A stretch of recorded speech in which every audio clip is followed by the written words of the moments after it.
ঢাকার অভিজাত এলাকায় চলছে গোপন বৈঠক। স্তূপ করা ফাইল ঘেটে ঘেটে দেখা হচ্ছে কোথায় কি আছে। প্রতিটা পাতা থেকে খুঁজে খুঁজে বের করা হচ্ছে গোপন তথ্য। টার্গেট আগামী নির্বাচন। ছক কষছেন ১৪ জন ইনসাইডার। লক্ষ্য শেখ হাসিনাকে ফেরানো।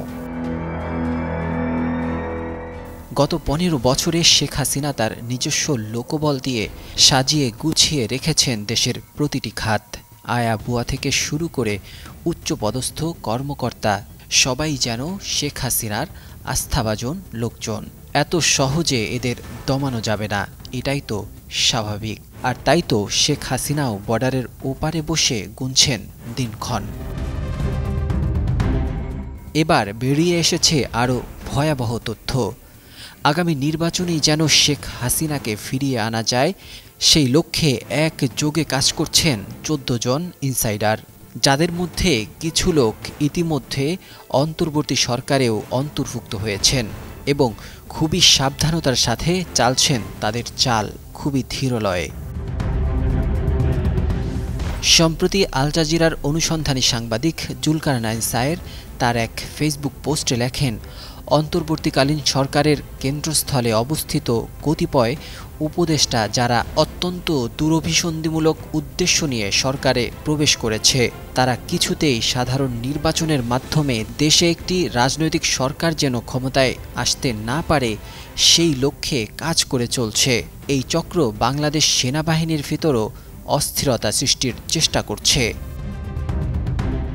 এই অনুসন্ধানী সাংবাদিক দাবি করেন, সরকারের বাইরে থাকা এই চক্রের কয়েকজন অনুঘটকের নাম তিনি আগেও বেশ কয়েকবার উল্লেখ করেছেন।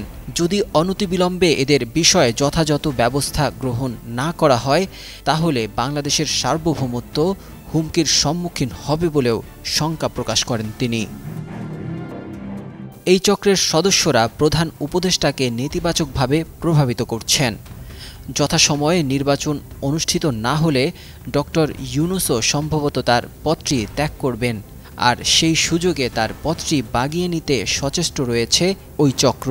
সেই লক্ষ্যে তাদের পছন্দের একজনকে কিছুদিন আগে ক্যাবিনেটে নেওয়া হয়েছে বলে দাবি করেন এই অনুসন্ধানী সাংবাদিক। জুলকারনাইন সায়ের আরও লেখেন, উপদেষ্টা, সচিব, গুরুত্বপূর্ণ পদ, সামরিক বাহিনীর শীর্ষ কর্মকর্তা সব মিলিয়ে এদের মূল ইনসাইডারের সংখ্যা ৯ জন, আর ভাইটাল আউটসাইড অ্যাক্টর আরও ৫ জন। এছাড়াও আরও বেশ কয়েকজন রয়েছে এদের দলে। উপযুক্ত সময় তাদের নাম ও বিস্তারিত প্রকাশ করা হবে। সাধারণ জনগণ ও রাজনৈতিক দলগুলোর এদের বিষয়ে সোচ্চার ও রুখে দেওয়ার সময় ঘনিয়ে এসেছে বলেও উল্লেখ করেন তিনি। Text report, ২১ television.